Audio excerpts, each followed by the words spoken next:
तुलसी को रोज जल देने से कौन सा फल मिलता है? एक समय की बात है, माता लक्ष्मी ने भगवान विष्णु से पूछा, हे नाथ, आप तो तीनों लोकों के स्वामी हैं। आपकी तीनों लोकों में पूजा होती है। सभी आपकी कृपा पाने के लिए उत्सुक रहते हैं। फिर भी आप इस तुलसी के पौधे की पूजा क्यों करते हैं? इसे रोजाना जल क्यों चढ़ाते हैं? मैं इस तुलसी के पौधे को जल चढ़ाने का महत्व जानना चाहती हूँ। माता लक्ष्मी की बात सुनकर भगवान विष्णु ने कहा, हे देवी, तुलसी साक्षात लक्ष्मी का ही रूप है।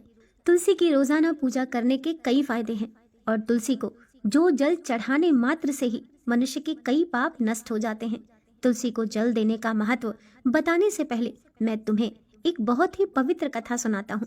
इस कथा के माध्यम से तुम्हें तुम्हारे इन प्रश्नों के उत्तर मिल जाएंगे। इसीलिए देवी, आप इस कथा को बड़े ही ध्यान से सुनना।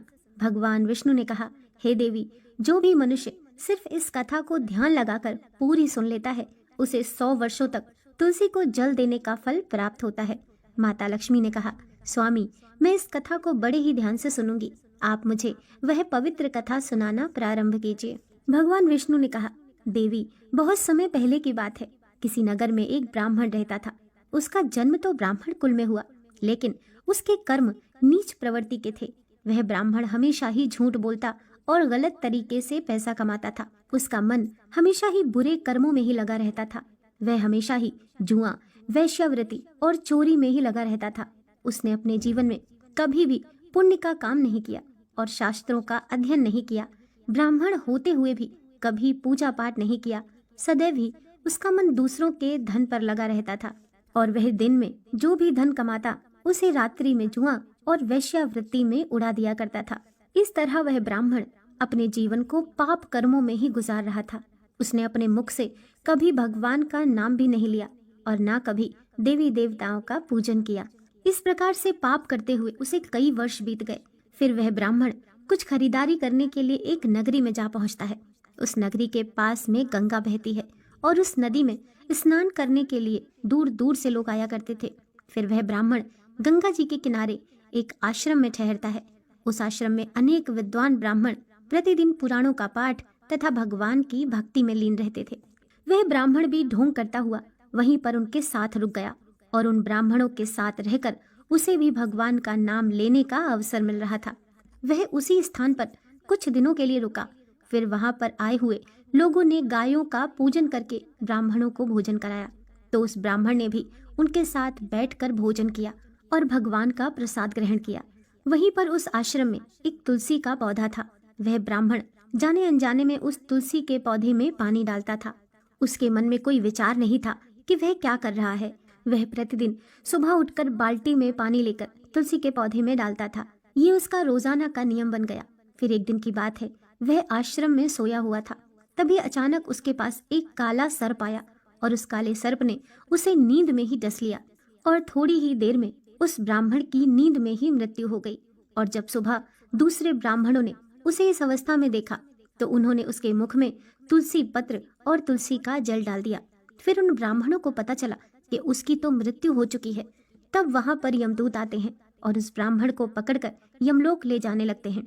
रास्ते में जाते हुए वह ब्राह्मण विलाप करने लगा और यमदूतों से कहने लगा, हे यमदूतों, मुझे कहाँ ले जा रहे हो और मेरी मृत्यु किस कारण से हुई है? तब यमदूत कहने लगे, हे ब्राह्मण, तुमने जन्म से लेकर मृत्यु तक बहुत पाप कर्म किए हैं और तुम्हारे पापों के कारण ही तुम्हें एक काले सर्प ने काटा और जिसकी वजह से ही तुम्हारी मृत्यु हुई है। और अब हम तुम्हें यमपुरी लेकर जा रहे हैं। वहां पर यमराज तुम्हारे पाप कर्मों का लेखा जोखा देखेंगे और निश्चित ही तुम्हें घोर नरक में डालेंगे। फिर वह ब्राह्मण फूट फूट कर रोने लगा और उन यमदूतों से माफी मांगने लगा, किंतु यमदूतों को उस पर जरा सी भी दया नहीं आई और वह उसे मारते हुए यमलोक लेकर गए।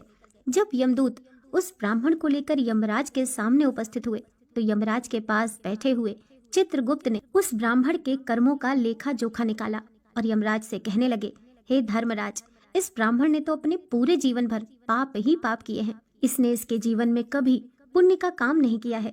यह तो घोर पापी है। इसे तो हमेशा के लिए नरक में डाल दिया जाए। फिर यमराज कहते हैं, हे यमदूतों, जीवन भर पाप करने वाले इस ब्राह्मण को उठा कर ले जाओ और इसे नरक में डाल दो। यमराज का आदेश मिलते ही वे यमदूत उस ब्राह्मण को लेकर नरक की ओर चल दिए और ब्राह्मण को पीटते हुए नरक में ले गए और वहां ले जाकर उसे खौलते हुए तेल की कढ़ाई में डाल दिया। परंतु जैसे ही उस ब्राह्मण को खौलते हुए तेल की कढ़ाई में डाला तो वह तेल एकदम से ठंडा और शीतल हो गया। इस घटना को देखकर उस यमदूत को बड़ा ही आश्चर्य हुआ। ऐसा उसके साथ पहले कभी नहीं हुआ था। उस यमदूत ने कितने ही पापियों को उस तेल की कढ़ाई में डाला था और वह सभी उस खौलते हुए तेल में गिरकर छटपटाने लगते थे। लेकिन जैसे ही वह ब्राह्मण गर्म तेल की कढ़ाई में गिरा तो वह तेल अचानक से शांत और शीतल हो गया। इस आश्चर्यजनक घटना को देखकर वह यमदूत जल्दी से दौड़ता हुआ यमराज के पास पहुंचा। यमदूत को देखकर यमराज ने कहा, हे यमदूत, क्या बात है, तुम इतने घबराए हुए क्यों लग रहे हो? फिर वह यमदूत कहता है, हे धर्मराज, आपने जिस ब्राह्मण को नरक में डालने के लिए कहा था, मैंने जैसे ही उसे खौलते हुए तेल की कढ़ाई में डाला तो उस भट्टी की अग्नि बुझ गई और वह खौलता हुआ तेल भी बिल्कुल ठंडा हो गया। फिर यमराज कहते हैं, हे यमदूत, ये तो बड़ी ही विचित्र घटना है, ऐसा तो पहले कभी नहीं हुआ था। यमराज विचार कर ही रहे थे कि तभी वहां पर नारद मुनि प्रकट होते हैं। नारद मुनि को देखकर यमराज अत्यंत प्रसन्न होते हैं और उन्हें प्रणाम करते हैं और उनका स्वागत करते हैं। फिर यमराज नारद मुनि से कहते हैं, मुनिवर, आप उचित समय पर आए हैं। हमने आज और अभी एक अत्यंत पापी ब्राह्मण को नरक में गिराया है, किंतु उसके गिरते ही नरक की अग्नि ठंडी पड़ चुकी और खौलता हुआ तेल भी शीतल हो गया। तब नारद मुनि ने यमराज से कहा, हे धर्मराज, आपने जिस ब्राह्मण को नरक में डाला है वह नरक में डालने योग्य नहीं है, क्योंकि उस ब्राह्मण के द्वारा अनजाने में ही ऐसा कर्म हुआ है जो नरक का नाश करने वाला है। जो मनुष्य पुण्य कर्म करने वाले लोगों की संगति करता है उसे उनके पुण्य का भाग जरूर मिलता है, और ये ब्राह्मण तो कई दिनों तक भगवान के भक्तों के साथ रहा है। इस ब्राह्मण ने आश्रम में रहते हुए रोजाना तुलसी में जल डाला है, इसलिए ये ब्राह्मण बड़ा पुण्यात्मा बन गया है और इसके सारे पाप नष्ट हो गए हैं। ये ब्राह्मण अब स्वर्ग लोक में जाने का अधिकारी बन गया है। इस ब्राह्मण ने अनजाने में ही इतना पुण्य कमाया है जो कई जन्मों तक मनुष्य को प्राप्त नहीं होता है। इसीलिए हे धर्मराज, आप इस ब्राह्मण को नरक में न डालो और इसके पापों के लिए इसे केवल इतना दंड दो, इसे सभी नरकों का दर्शन कराओ। नारद मुनि की बात सुनकर यमराज बहुत ही खुश होते हैं और उस ब्राह्मण को नरक से निकाल कर लाते हैं और अपने यमदूतों से कहते हैं, हे यमदूतों, इस ब्राह्मण को ले जाओ और संपूर्ण नरकों का दर्शन कराओ। फिर यमदूत उस ब्राह्मण को ले जाते हैं और संपूर्ण नरकों का दर्शन कराते हैं। भगवान विष्णु ने कहा, देवी, इस प्रकार से यमदूत उस ब्राह्मण को संपूर्ण नरकों का दर्शन कराते हैं और उसे यक्ष लोक में ले जाते हैं और फिर वह ब्राह्मण एक यक्ष बन जाता है। भगवान विष्णु कहते हैं, हे देवी, वनस्पति नाम तुलसी, मास नाम कार्तिक, तिथि नाम एकादशी। देवी, वनस्पतियों में मुझे तुलसी प्रिय है, मास में कार्तिक मास और तिथि में एकादशी प्रिय है। इसीलिए जो मनुष्य रोजाना तुलसी की पूजा पाठ करता है और तुलसी को जल देता है वह मनुष्य मुझे सबसे अधिक प्रिय है। उस मनुष्य की कभी भी दुर्गति नहीं होती है और वह मनुष्य कभी नरक में नहीं गिरता है। जिन घरों में तुलसी का पौधा सदैव ही हरा भरा रहता है उस घर में सुख, शांति और समृद्धि बनी रहती है। भगवान विष्णु कहते हैं, देवी, मेरी पूजा में और मुझे चढ़ाए जाने वाले भोग में तुलसी के पत्र अवश्य होने चाहिए, क्योंकि तुलसी पत्र के बिना मैं किसी भी प्रकार का भोग स्वीकार नहीं करता हूँ। इसीलिए प्रत्येक घर में तुलसी का पौधा अवश्य होना चाहिए। अगर आपके घर में तुलसी का पौधा है तो सुख, शांति और समृद्धि के लिए तुलसी को चुनरी अवश्य चढ़ानी चाहिए। और हमेशा ध्यान रखें कि तुलसी का पौधा चुनरी के बिना अधूरा होता है। तुलसी केवल एक पौधा ही नहीं है, बल्कि वह एक देवी है, मेरी अर्थात विष्णु की पत्नी है। इसीलिए तुलसी को चुनरी अवश्य ही चढ़ानी चाहिए। इससे पति पत्नी में प्रेम और विश्वास बढ़ता है। पति पत्नी का दाम्पत्य जीवन खुशहाल बना रहता है। घर में रहने वाली महिलाएं सदा सुहागन और सौभाग्यशाली रहती हैं। तुलसी का विवाह भी अवश्य करना चाहिए। इससे मनुष्य के सभी दुखों का अंत होता है और संसारिक जीवन सुख में बीतता है। भगवान विष्णु कहते हैं, देवी, तुलसी के पौधे के पास अपने मुख से अपशब्द नहीं बोलने चाहिए। तुलसी के नजदीक भूल से भी जूते, चप्पल अथवा झाड़ू पोंछा नहीं रखना चाहिए, इसे पाप माना गया है। तुलसी के पौधे के आसपास जल से भरा हुआ बर्तन भी नहीं रखना चाहिए। तुलसी के पौधे के पास दीपक जलाने के बाद दीपक को वहां से हटा देना चाहिए, क्योंकि तुलसी के नीचे बुझा हुआ दीपक रखना अशुभ माना जाता है। जिस स्थान पर भी तुलसी का पौधा होता है उस स्थान को हमेशा ही साफ स्वच्छ रखना चाहिए। इसीलिए नियमित रूप से तुलसी के पौधे के आसपास साफ सफाई का ध्यान रखना चाहिए। तुलसी के पौधे में शिवलिंग और गणेश जी की प्रतिमा नहीं रखनी चाहिए। साथ ही तुलसी के गमले में अन्य किसी भी प्रकार का पौधा भी लगाना अशुभ होता है। और हमेशा ध्यान रखना चाहिए कि तुलसी के पत्र को नाखून से नहीं तोड़ना चाहिए, इससे तुलसी का अपमान होता है। यदि तुलसी के पत्ते सूख कर गिर जाते हैं तो उन्हें कचरे में नहीं फेंकना चाहिए, क्योंकि वे पत्ते पैरों के नीचे आते हैं, जो अच्छा नहीं होता है। उन पत्तों को आप तुलसी की मिट्टी में ही दबा दें।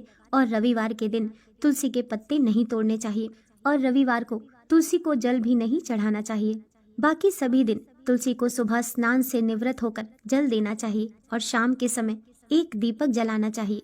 भगवान विष्णु कहते हैं, देवी, अक्सर महिलाएं स्नान के बाद अपने बाल खुले रखकर ही तुलसी को जल देती हैं।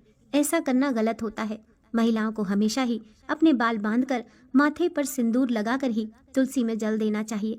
इससे तुलसी का आशीर्वाद प्राप्त होता है।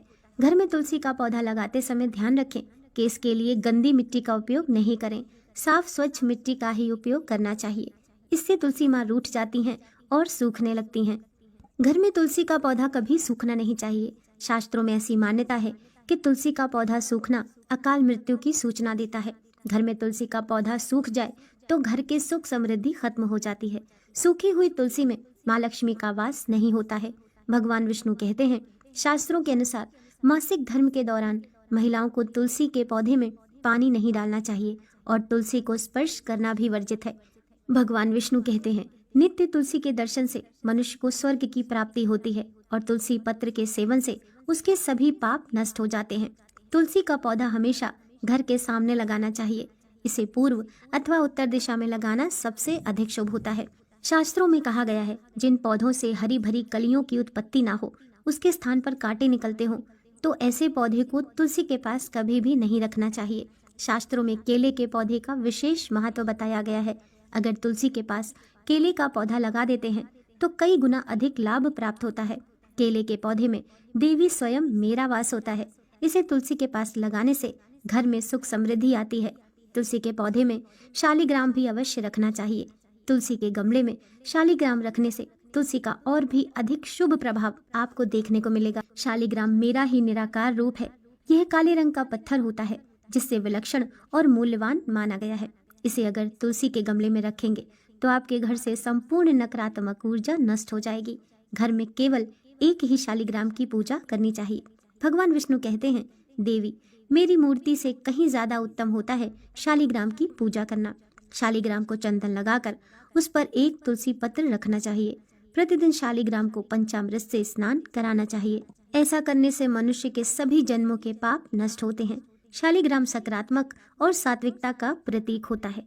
इस प्रकार भगवान विष्णु ने माता लक्ष्मी को तुलसी के पौधे को जल देने का महत्व बताया और घर में तुलसी का पौधा लगाने के सभी नियम बताए।